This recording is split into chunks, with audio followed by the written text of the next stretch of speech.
फिर भी Delhi police constable में जीएस के दम पर सिलेक्शन ले सकते हो। तो हिस्ट्री को पहले बिल्कुल भी मत करना, गलती से भी मत करना, मैराथन लगा के उसको बिल्कुल चाट दीजिए बिल्कुल से।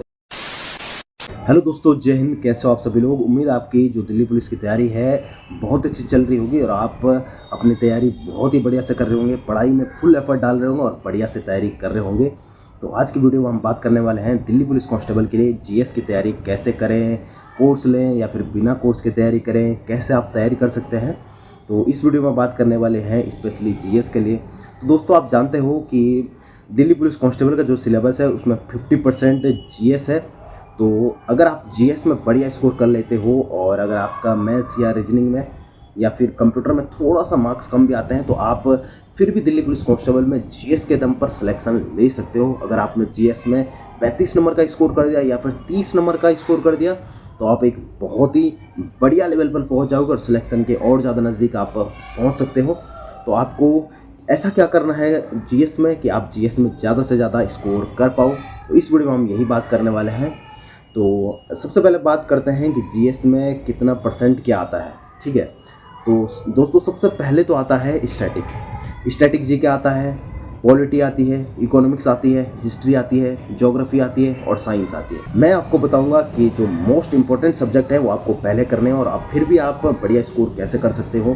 तो सबसे इंपॉर्टेंट जो सब्जेक्ट है दिल्ली पुलिस के लिए वो है स्टैटिक जीके का एक अच्छा लेवल का पोर्शन आता है और बहुत ज़्यादा पोर्शन, अगर हम कहेंगे कि सबसे ज़्यादा पोर्शन किस सब्जेक्ट का आता है वो है स्टैटिक जीके का। तो स्टैटिक जीके आपको सबसे ज़्यादा एफर्ट अगर जीके में आपको लगाना है तो वो स्टैटिक जीके में है। स्टैटिक जीके अगर आपने अच्छी कर ली तो आपके मतलब बहुत ही बढ़िया स्कोर की तरफ आप जा रहे होंगे। तो स्टैटिक जीके आपको सबसे पहले पढ़ना है और स्टैटिक जीके को मतलब आप डेली बेसिस पे आधा घंटा अगर आप देते रहेंगे तो आपका बहुत ही बढ़िया स्कोर होता रहेगा। तो इस तरीके से आपको बहुत बढ़िया तैयारी करनी है। तो स्टैटिक जीके सबसे पहले कीजिएगा। उसके बाद बात करते हैं आपको हिस्ट्री करनी है, पॉलिटी करनी है, ज्योग्राफी करनी है, क्या करना है। मैं आपको बताऊंगा। अगर आप हिस्ट्री पहले करोगे तो हिस्ट्री देखो बहुत वास्ट सिलेबस है, बहुत ही बड़ा सिलेबस है और हिस्ट्री का आपका भरोसा नहीं है कि कहाँ से आपको पूछा जाए। और हिस्ट्री में मतलब आपने पूरा हिस्ट्री पढ़ लिया और उसके बाद भी अगर आपको 5 क्वेश्चन हिस्ट्री के आते हैं तो आप मुश्किल से 2 या 3 कर पाओगे। तो हिस्ट्री को पहले बिल्कुल भी मत करना, गलती से भी मत करना। तो सबसे पहले आपको लेके चलना है पॉलिटी को। तो पॉलिटी आप इसलिए लीजिएगा क्योंकि पॉलिटी का एक छोटा सा सिलेबस है और आप जल्दी से उसको कंप्लीट कर लोगे। और पॉलिटी से जो क्वेश्चन आएंगे, अगर आप 5 क्वेश्चन आते हो तो आप ये मान के चलो आप 4 क्वेश्चन तो लगभग कर ही लोगे। तो आपको पॉलिटी दूसरे नंबर पर करना है। उसके बाद आपको ज्योग्राफी की तरफ जाना है। ज्योग्राफी से अच्छे लेवल के क्वेश्चन आते हैं लेकिन ज्योग्राफी का सिलेबस मतलब इतना वास्ट नहीं है जितना हिस्ट्री का सिलेबस है। तो ये हो गया। हिस्ट्री में ऐसा है कि आपने नॉर्थ वाला पूरा पढ़ दिया लेकिन आपको साउथ से ऐसा क्वेश्चन पूछ दिया कि आपको मतलब आया नहीं वो क्वेश्चन और आपका इतना अच्छा स्कोर हिस्ट्री में मैं नहीं मानता कि हो सकता है आपका। तो आपको दूसरे नंबर पर पॉलिटी करना है। तीसरे पर आप इकोनॉमिक्स कर सकते हो क्योंकि इकोनॉमिक्स ना धीरे धीरे पूछने लग गया, दिल्ली पुलिस ज़्यादा पूछने लग गया। तो इकोनॉमिक्स आप कर लीजिएगा। इकोनॉमिक्स का इतना बड़ा सिलेबस नहीं है तो इकोनॉमिक्स आप कर सकते हो। तो इकोनॉमिक्स के लिए आप प्ले लिस्ट पकड़ लो कोई यूट्यूब से या फिर आप जैसे कर रहे हैं आपको वैसे कर लीजिएगा। इकोनॉमिक्स आप तीसरे नंबर पर कर लीजिएगा। चौथे नंबर पर आप साइंस का बायो वाला सब्जेक्ट कर लीजिएगा। बायोलॉजी, फिजिक्स, केमिस्ट्री, साइंस 3 चीज़ों से मिलकर बनी हुई है, आपको पता है।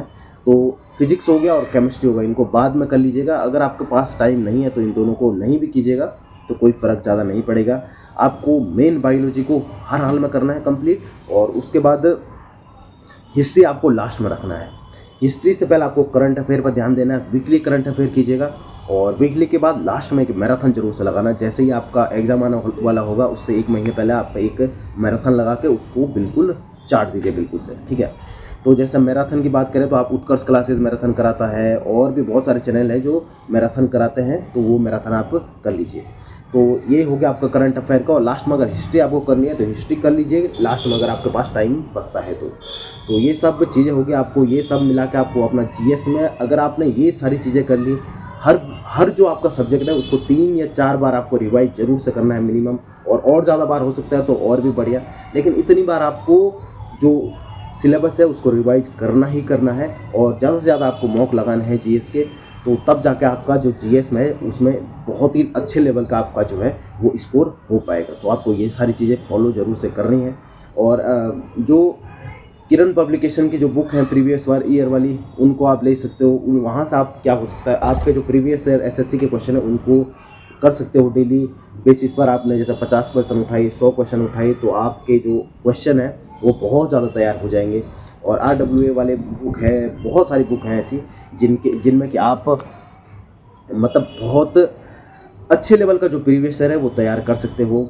RWA की बुक ले सकते हो जिनमें प्रीवियस ईयर के क्वेश्चन हो, तो तब जाके आपका जो एक बढ़िया लेवल का जीएस तैयार हो सकता है। लेकिन मैं एक बुक आपको ज़रूर से रिकमेंड करूँगा, बहुत कम बंदे वो रिकमेंड करते हैं, जो लूसेंट की जो MCQ वाली बुक है वो आप ज़रूर से ले लीजिएगा। उसमें बहुत ज़्यादा क्वेश्चन है और एक एक टॉपिक से ना मतलब बहुत ज़्यादा क्वेश्चन है।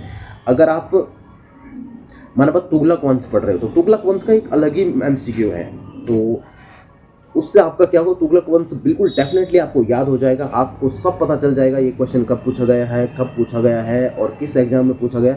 तो वो वाले आप बुक ज़रूर से लीजिएगा। और जैसे ही वो आप बुक लेते हो तो उससे जितनी ज़्यादा प्रैक्टिस होती है उतनी ज़्यादा प्रैक्टिस करनी है आपको। और मैं कहूँगा कि आपने अगर वो MCQ वाली जो लूसेंट की बुक है ना, उसको बिल्कुल रट डालो। आप जितनी ज़्यादा रिवाइज हो सकती है उतनी ज़्यादा रिवाइज करो। अगर आपने वो बुक रिवाइज कर ली तो ये मान के चलो आपका ज्योग्राफी हो गया, पॉलिटी हो गया, हिस्ट्री हो गया, बायो हो गया, फिजिक्स हो गया, केमिस्ट्री हो गया, ये 6 सब्जेक्ट आपका दिल्ली पुलिस कांस्टेबल के लिए लगभग तैयार है।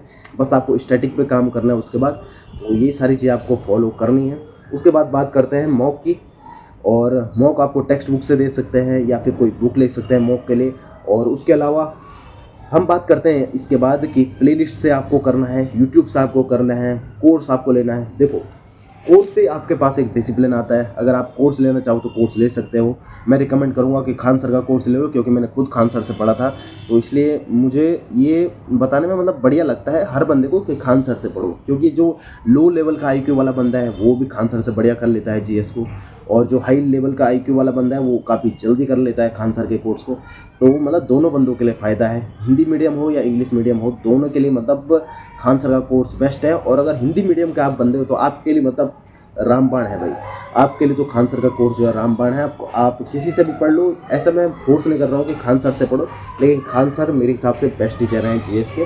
तो आपको ये सारी चीज़ें करनी है। अगर आपके पास पैसे हैं तो कोर्स ज़रूर से ले लो, पैसा नहीं है तो यूट्यूब पर सर्च मार दो कि polity playlist, biology playlist, history playlist, geography playlist, और उस प्लेलिस्ट को अपने दिमाग में रखो कि उसमें अगर 100 वीडियो है तो आपको 100 वीडियो कंप्लीट करनी है। आपको जैसे पर डे का एक टारगेट बना लो, 2 वीडियो का, 1 वीडियो का, और उस प्लेलिस्ट को आपको हर हाल में बिल्कुल कंप्लीट करना है। तो ये सारी चीज़ें थी। ये सारी चीज़ें नोट ज़रूर से कीजिएगा। हर वीडियो के लास्ट में मैं बोलता हूँ कि नोट ज़रूर से कर लीजिएगा, क्योंकि वो मेमोरी में रहती नहीं है वो चीज़ें।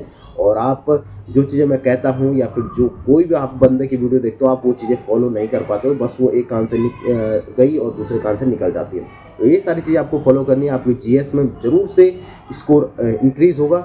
तो मिलता हूँ अगली वीडियो में। और भी जो आपके मतलब आपके जो भी क्वेश्चन है कमेंट में ज़रूर से पूछिएगा, और चैनल को सब्सक्राइब जरूर से कीजिएगा। तब मैं मिलता हूँ आपसे अगली वीडियो में, तब तक के लिए जय हिंद।